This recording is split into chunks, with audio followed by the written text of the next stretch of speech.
I think he'll change. He is committed of his own level of service, and privileged to bear during so much of my life and duty. Queen for a very long time. And although you kind of know that this might happen. State banquets. The decision was not announced with trumpets, ceremony, or cheering crowds. It came behind closed doors, with a pen, a sealed file, and a silence heavy enough to alter the balance of the royal family. King Charles had made his choice. Camilla's privileges at Sandringham were being revoked, and authority over the estate was being transferred to Princess Anne. But the signature itself was only the beginning. What followed would expose a much deeper fracture. Before we go deeper into what this really means for the royal family, make sure to subscribe so you don't miss a single update. Charles sat alone with the prepared order before him, reading the same decisive paragraph again. Sandringham was not simply another royal residence. It was the King's Norfolk estate, a place tied to Christmas gatherings, family memories, and the quiet question of who remained closest to the sovereign. His hand rested beside the pen for seconds. Then he signed. He placed the pen down without speaking and stared at the page as if he understood that one signature had just redrawn a personal boundary. The order was unmistakable. Camilla's special privileges at Sandringham were revoked, while control of those privileges and key estate responsibilities passed to Anne. The attached instruction went further, covering access arrangements, staff coordination, private rooms, and future household decisions. This was not a ceremonial adjustment. It changed who could make choices inside one of the family's intimate spaces. Camilla received the news privately, and the meaning reached her before any explanation could soften it. She had not merely lost convenience. She had lost a form of access that had come to represent belonging, acceptance, and influence inside Charles's closest family world. Her expression tightened as she read the instruction. Then she looked up and asked the question that mattered most. What had made him take this away from her? Anne, meanwhile, had not been invited to shape the decision. Charles informed his sister only after the order had reached its final form, making certain that responsibility for the move rested with him alone. The Princess Royal, the title traditionally given to the monarch's eldest daughter, understood immediately that accepting the role could place her inside a marital fracture. She did not celebrate. She simply asked what the king expected her to protect. That question quietly exposed the real danger. The transfer was about more than Sandringham. It was about trust, authority, and a conflict that had been building beneath family routines for far longer than Camilla realized. And to understand why losing Sandringham cut so deeply, one first has to understand what the estate represented to Charles, Camilla, and the sister suddenly placed between them. To the outside world, Sandringham could be described in acres, rooms, traditions, and royal history. Inside this family, however, it carried something far more dangerous: memory. For Charles, it represented inheritance and responsibility. For Anne, duty without spectacle. For Camilla, acceptance into a world that had once kept her at its edges. That was why removing her privileges struck at something deeper than property. It touched belonging itself. Camilla felt that loss more sharply than she expected. Sandringham had once represented proof that she had finally crossed an invisible line. Years earlier, simply being welcomed into private family gatherings had carried emotional weight because acceptance had not come easily.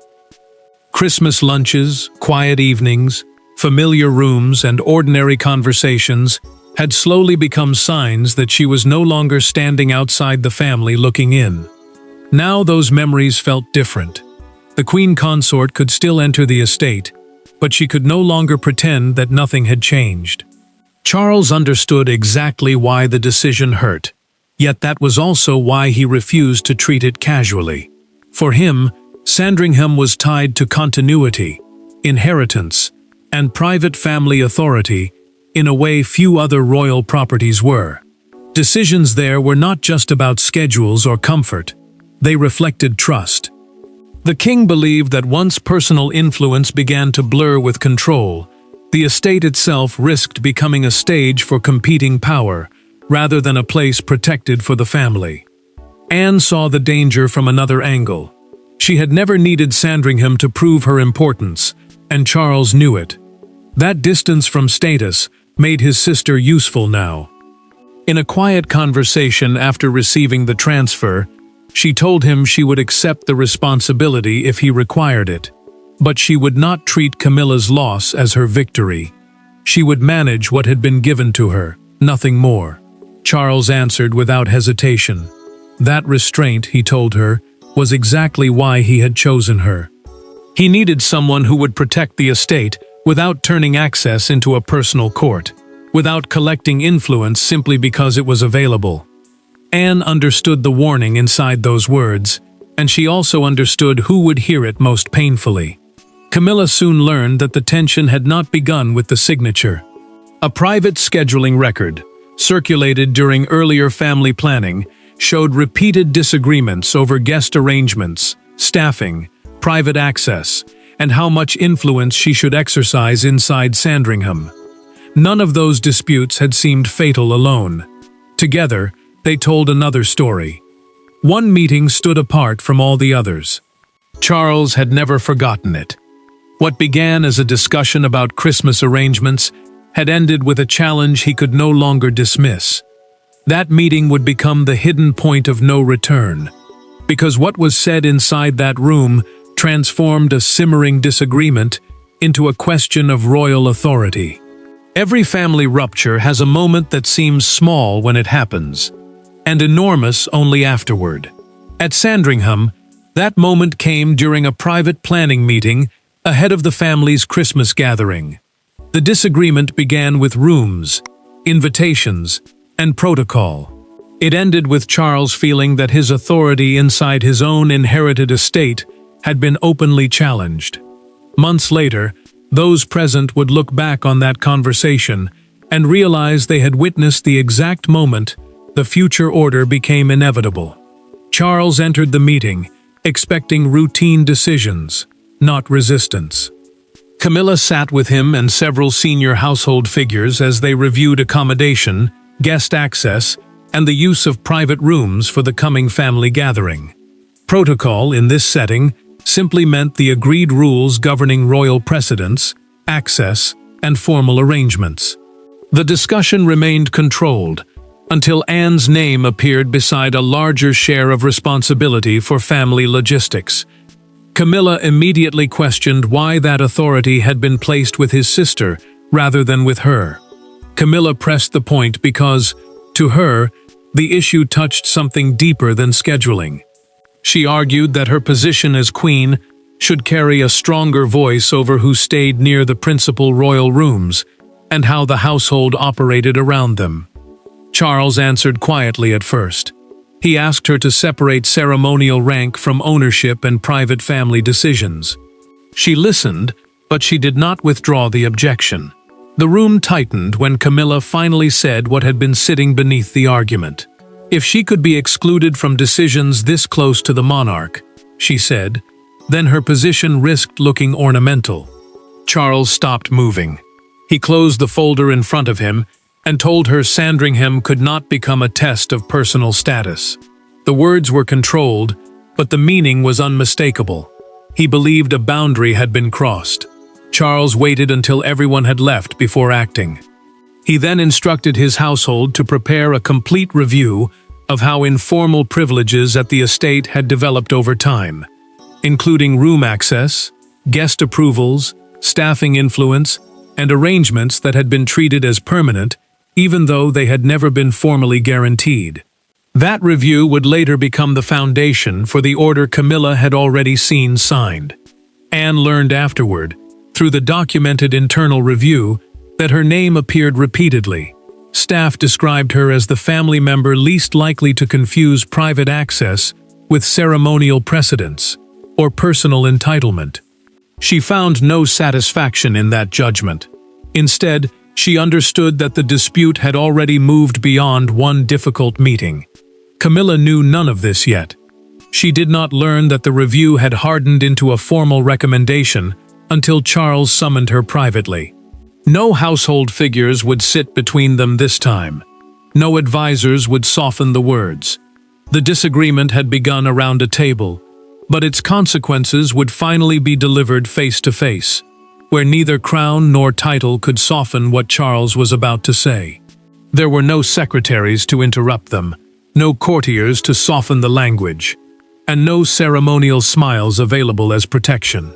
Charles had asked Camilla to meet him privately because the matter had moved beyond administration.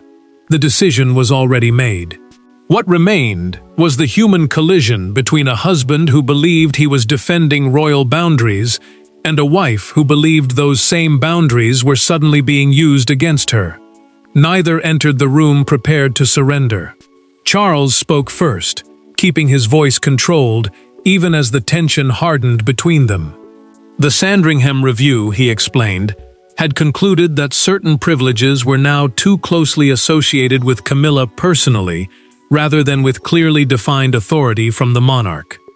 The review was a formal internal assessment of how access and responsibilities had developed over time. To him, that distinction mattered because private convenience had begun to look like permanent control. Camilla listened until he said Anne would take oversight. Then she interrupted. "Have you already signed it?" Charles paused, reached for the completed order, and slid it across the table. She did not touch the paper. Her eyes settled on his signature, and for several seconds neither of them spoke. The answer was sitting directly between them. Camilla finally looked up and accused him of turning a disagreement between husband and wife into a hierarchy between two royal women. She believed the decision would inevitably be read as Anne gaining ground while she lost it. Charles refused that interpretation. The king told her this was not about his sister outranking her. It was about making certain Sandringham remained under authority he could define clearly and defend without confusion. The blow deepened when Camilla read the attached instructions. Her discretionary access to several private spaces would end, and household arrangements she had once authorized directly would now require approval. She understood immediately that the change reached beyond symbolism. It would alter daily habits, private expectations, and the quiet signs of influence she had grown used to. Charles then gave her one detail she had not expected. Anne had asked whether the transfer could be delayed, hoping to spare Camilla unnecessary humiliation. He had refused. Delay, he said, would make the decision look negotiable and invite more conflict later. That answer hurt almost as much as the order itself, because it proved his sister had shown mercy where her husband had chosen finality. Camilla rose to leave, but one question stopped the moment from ending. She asked whether Anne truly understood what she was taking from her. Charles answered that his sister understood more than she imagined. Camilla walked away wounded, but the greater surprise was waiting with Anne, because accepting Charles's decision would force her to choose between loyalty to the crown and compassion for the woman losing ground.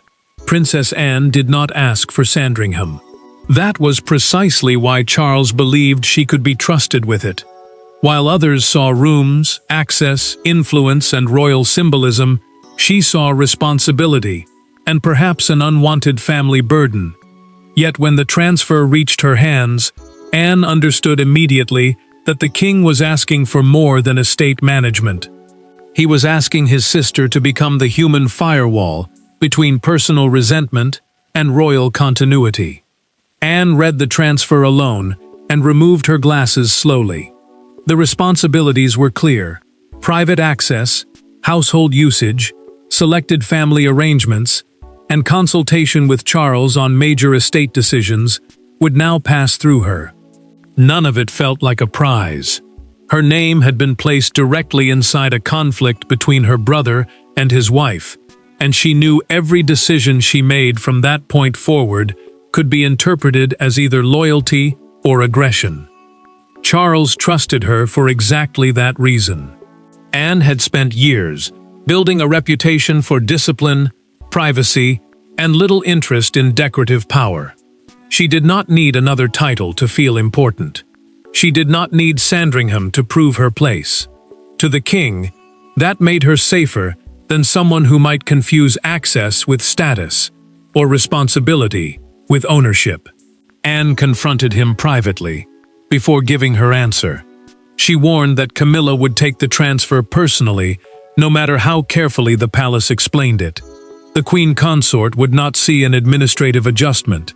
She would see another woman being handed authority that had just been taken from her. Charles admitted he understood the danger. Then he told his sister he still needed her to accept. The deeper reason came next. Charles explained that the decision was also about succession planning, the process of preparing royal responsibilities to remain stable when the monarch or senior family roles eventually change. Sandringham could not depend on informal habits that might collapse during a future transition. He wanted its private structure clearly defined before another reign forced the question under greater pressure. Anne agreed, but she placed one condition on the arrangement. She would carry out only the authority Charles had actually given her.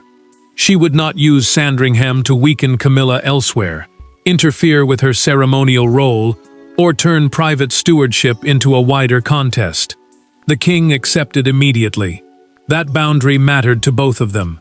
Camilla, however, would soon discover that restraint did not make the consequences smaller. Once the new instructions reached the household, familiar routines began changing almost at once. The order may have been signed in silence, but its consequences would soon become impossible to ignore, as rooms, staff, schedules, and expectations began shifting around Camilla. Royal power often disappears quietly. There is no dramatic announcement when a privilege vanishes. Sometimes it is simply a changed instruction, an unanswered request, or a door that once opened without question. For Camilla, the new reality became unmistakable when a familiar Sandringham arrangement was no longer hers to make. In that small moment, the king's order stopped being words on paper. It became something she could feel, and everyone around her could see. Camilla made what should once have been a simple request. She wanted a private sitting room prepared for an upcoming family visit, the kind of arrangement that had previously required little more than a message to the household. This time, the answer came back differently. The request would need Anne's authorization. Household instructions now placed several Sandringham decisions under her control, meaning access and room use had to follow the same approval structure applied to other family members. Camilla said nothing at first. She paused long enough for the silence itself to become uncomfortable, then quietly withdrew the request.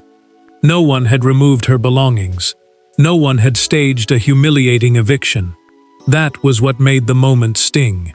The change was administrative, almost polite, yet it rewrote habits she had once taken for granted, and reminded her that familiar access could disappear without a single raised voice. Anne made the situation harder to fight, because she refused to behave like a victor. She followed Charles's instructions carefully, neither expanding her authority nor using it to embarrass the queen consort. Her professionalism left Camilla with no easy target. Any direct attack on the arrangement would no longer look like resistance to Anne alone. It would look like a challenge to the king who had created it. Charles had gone further than either woman first understood. Updated household guidance made clear that future Sandringham privileges were to be connected to defined responsibilities rather than assumed through personal closeness to the monarch. That distinction mattered because family intimacy could change, while estate authority needed to remain clear. The king was not simply restricting his wife. He was creating a rule intended to survive future marriages, changing roles, and even future reigns. Camilla understood the broader meaning, but understanding did not remove the humiliation. She had spent years moving from outsider to accepted royal partner, only to find that acceptance and authority were not the same thing. Then Anne made an unexpected move. Instead of sending another instruction through staff, she asked Camilla to meet privately. No Charles. No secretaries. No palace officials. The transfer had divided them on paper, yet away from the king and the machinery of monarchy, Anne and Camilla were about to discover whether anything personal could survive the change. For once, there was no king beside them, no private secretary taking notes, and no document waiting to define who held authority. There was only Anne, now responsible for privileges Camilla had lost, and Camilla, trying to decide whether she was looking at an opponent or another person trapped inside Charles's decision. What happened in that private conversation did not reverse the decree. It changed something more important: how they would live with it. Anne had asked for the meeting because she refused to let household instructions speak for her. Memos could define access, and staff could enforce new arrangements, but neither could explain intent. She told Camilla plainly that she had never requested control at Sandringham and had no intention of using it to weaken her wider place within the family. The authority would remain exactly what Charles had made it, nothing more. Camilla listened without interrupting, then finally admitted what had hurt most. It was not the sitting rooms, schedules, or approvals. It was the belief that Charles had taken her wish to feel included and turned it into evidence that she wanted control. She had spent years trying to belong, and now the queen consort felt as though the very desire to belong had been used against her. Anne did not rush to defend her brother. Instead, she answered with the kind of honesty that only family could risk. Charles, she said, had a habit of carrying private hurt in silence until he could translate it into duty. He did not always confront the emotional wound when it happened. He waited, hardened his thinking, and then acted through responsibility. She was not excusing him. She was explaining why the decision had arrived with such finality. Anne then offered the one thing she could give without betraying the king's order. Camilla would continue to be welcomed at Sandringham as family. Ordinary visits would remain warm, respectful, and free of needless humiliation. What would not return was discretionary authority, the ability to approve certain arrangements simply because she stood closest to the monarch. Camilla understood the boundary at last. Anne was not going to reverse Charles's decision for her, and fighting the princess would only reopen a conflict neither woman truly wanted. She accepted, reluctantly but clearly, that being welcomed and having control were not the same thing. Their private truce prevented the dispute from becoming an open family rupture. But privacy was already running out. Inside the family, the temperature finally began to fall. Outside it, however, the story was about to explode into headlines that gave the king's private decision an entirely new meaning. By morning, something that had begun as a private royal correction had become a national drama. Sandringham was suddenly more than an estate. It was being treated as a scoreboard of royal trust. Every headline asked the same underlying question: why had Charles removed a privilege from his wife and handed responsibility to his sister? But one image captured the public mood more powerfully than any palace explanation, and it spread across Britain within hours. Charles watched the story escape the boundaries he had tried to place around it. The palace confirmation used careful language, describing the change as estate stewardship, continuity, and a clarification of authority. Stewardship simply meant responsibility for protecting and managing something on behalf of the crown, rather than owning it personally. Yet the public heard something much sharper. The king had taken authority from Camilla and trusted Anne with it instead. Camilla felt that simplification immediately. She watched broadcasters reduce months of private tension into a contest between two royal women, with one portrayed as diminished and the other elevated. The queen consort knew the truth was more complicated, but complexity rarely survived a dramatic headline. Her frustration deepened as commentators replayed the transfer as proof that she had lost ground inside the family. Anne refused to feed the spectacle. She made no triumphant statement and offered no public sign that she regarded Sandringham as a victory. Commentators noticed. Her silence quickly became part of the story, reinforcing the idea that Charles had chosen someone who viewed responsibility as duty rather than status.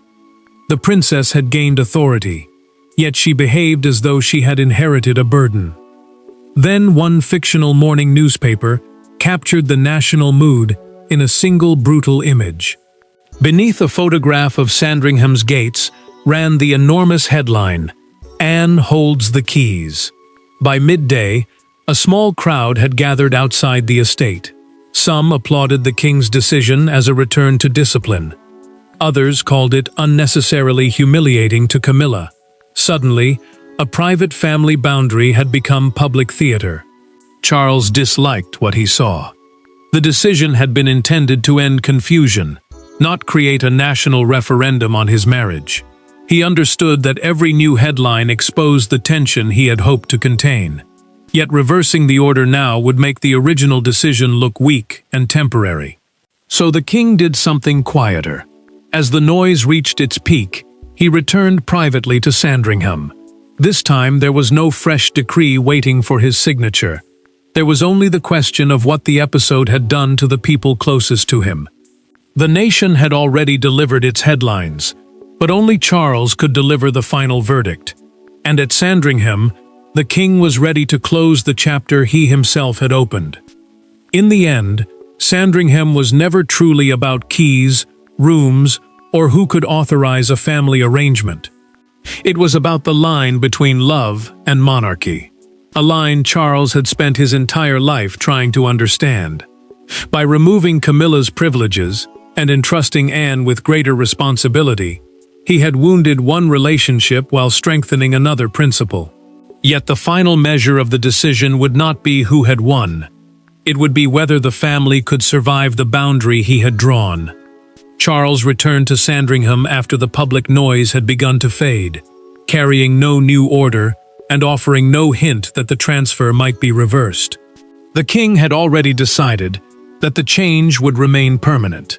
For him, that mattered, because authority could not be rewritten every time headlines became uncomfortable. If Sandringham was to remain stable through future family changes, its responsibilities had to mean something beyond personal closeness. Anne understood that principle and stayed within it.